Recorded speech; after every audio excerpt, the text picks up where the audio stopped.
Hi, I'm Doug here at Global West, and today we're going to be assembling a 63 Impala frame. Now you may have been following us a little bit before where we were doing modifications to this frame and getting it prepped ready for powder coat. We got it back from powder coat and today we're going to assemble it. So why don't you follow along with us and we'll show you how these pieces go together.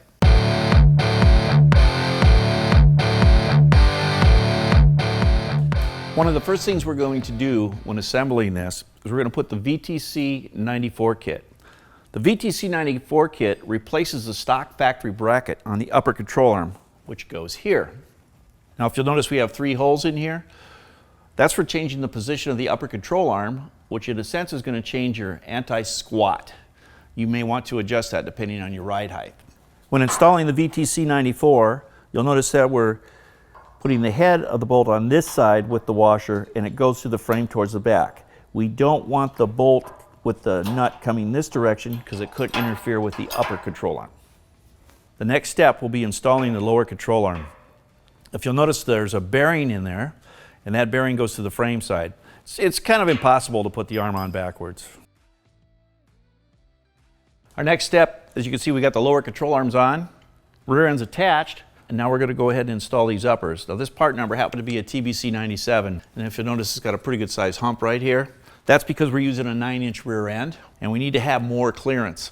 So we build these to accommodate this, as well as being able to lower the car quite a bit. So that if you're lowering your Impala, and you're running a 9-inch, or even if you're just lowering it, the TBC-97 is definitely something you should look at. And your pinion angle is adjusted right here. Our next step is we're going to go ahead and attach the Panhard rod to the differential. You'll notice our adjustment for lateral is going to be on the rear end side. It's easier to get to at that point. Now, the rod is on an acute angle right now, mainly because the suspension's in full droop. When you set the Panhard rod, you will set that with the vehicle in full weight on the ground. That's the only time you set that. And that's what those adjusting holes are for. Our next step is we're going to put in the rear shock crossmember. The kit we pulled this out of is our coilover kit for the rear for Impalas. It's designed to hold a substantial amount of load, and it's a good upgrade even if you're not running a coilover application. As you can see, we're putting parking brake cables in right now.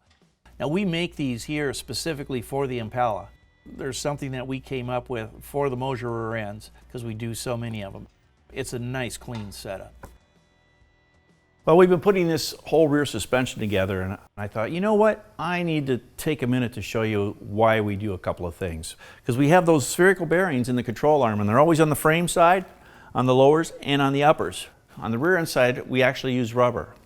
The reason why we put a bearing in there is we want the differential to be able to articulate properly when it goes over bumps. So that means that I want the differential to be able to do this in the car without creating bind. When you use a rubber bushing, there's some resistance to that movement and there's bind involved. There are other bushings out there that also create a lot more bind than even rubber.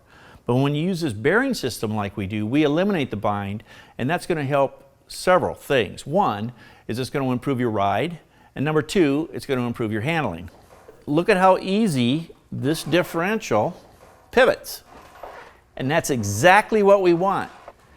Can you imagine going over a bump? A no bind condition. It's not going to affect the handling of the vehicle, and it's also not going to affect your ride. That's why we do it. Our next step is we're going to go ahead and put the coil springs in. The spring has an index in the top, and you'll see it in the frame. The end of the coil spring here is going to line up with that. Now in the lower, we've got a rotating spring pocket, and that is also going to line up here. So once you install this and get it indexed in the frame, you rotate this in the lower control arm so it indexes with the spring and go ahead and put it together. So once we get the spring in position, the next step will be move the differential up and we're going to attach the shock absorber. You need to have the shocks off when you install the springs, but at the very end, that's what's going to hold it all together. Our next step is to go ahead and torque the bolts. You can torque the bolts on the frame with the bearings. That's not a problem. But on the rear end side with the rubber bushings, you can't torque those down until the car is at ride height. So that means that's the last thing you're going to do after you get the body on and everything else. That's the final, not until then. Just run them down and leave them a little loose.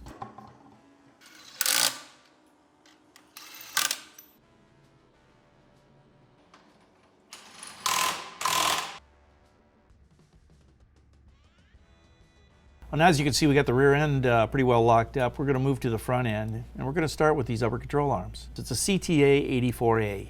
Now installation, you're going to see a P or a D on the bottom. The P is for passenger side. And we recommend doing an 1/8 inch shim on each bolt on the initial setup. You're going to change it in the alignment. As for the lower control arms, it's a CTA-84L. These things are going to bolt pretty much directly right on. Normally I start with a back bolt. It helps line up the front too. Now in these particular older cars, there was a nut plate that was up inside there. Sometimes they're damaged, rusted, missing, who knows. Well, we give you locking nuts that'll go in its place, and they'll work just fine, just in case you're missing those. After installing the lower control arm, go ahead and torque it down. The dowel bushing doesn't require the car to have full weight on it. It can be torqued in the air. After that, go ahead and install the spring. Use a spring compressor, and as you can see, we're using a pry bar to help align that spring into the lower control arm. Be very careful with this. It's a lot more difficult without the car's weight. So once the spring is up in the frame, we're going to go ahead and install the spindle, and of course the spring compressor is still installed. Do not take the spring compressor out until the ball joints are torqued, and don't under torque or over torque. Torque them to factory spec. The next thing we're going to do is install the double adjustable shocks. We really recommend a double adjustable shock absorber because one, you can adjust bump and rebound separately, and you can fine tune the suspension. It's important. Now what I have in my hand here is part of our bump steer kit. It's a Borgensen steering box with our mounting plate. Now the reason why I'm bringing this up is because Borgensen has their own steering kit for these particular vehicles, and they have their own mounting plate. What I'm going to tell you is you cannot use their mounting plate with our kit. It won't work. You have to switch over to our mounting plate to mount the Borgensen steering box, and then your bump steer system will work. That's why you bought the kit to begin with. So make sure that if you have this kit and you're having a mechanic do it for you or whatever, he's got to change this out. He can't say it's the same plate. It's not. It changes the angle of the box. Now, one of the big differences between our plate and Borgensen's, aside from the bump steer, is one of the reasons why Borgensen tilted it a little bit is to keep it away from the radiator. Okay? The problem is with our system, to get the bump steer correct, we have to tilt the box differently, and it pushes it in towards the radiator. So now you have a 50-50 chance on whether this is going to clear the radiator or not. Some it does, and some it doesn't. Sometimes you have to modify where the radiator mounts and just move it forward slightly and you get out of it. You know, we've had to move a couple of them up 3/8 of an inch. There was room to do it, solve the problem. But if you don't have that availability, now you got to change your radiator out. And there are companies that produce radiators with notches in them for the bigger steering boxes. So just so you know, you got a 50-50 chance here. I personally would rather have this car steer right, and I'll fix the radiator. That's kind of our approach on this. So let's go ahead and install this. The first thing we're going to do is install the steering box onto the frame.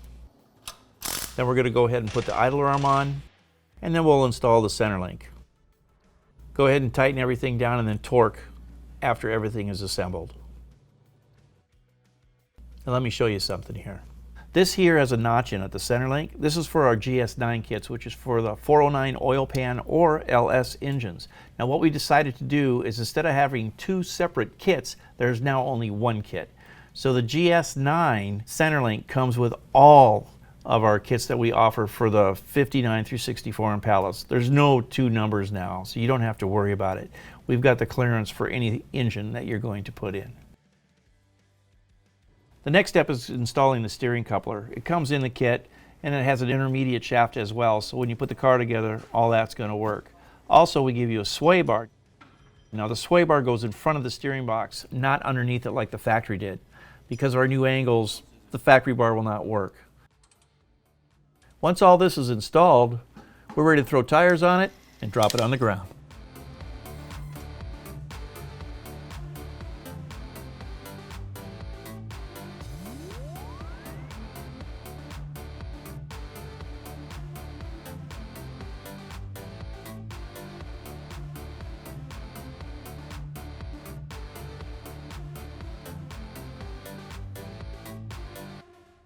If you enjoyed this video and are interested in other videos that we may do or other products that we may have, please subscribe to our YouTube channel and check us out on Instagram.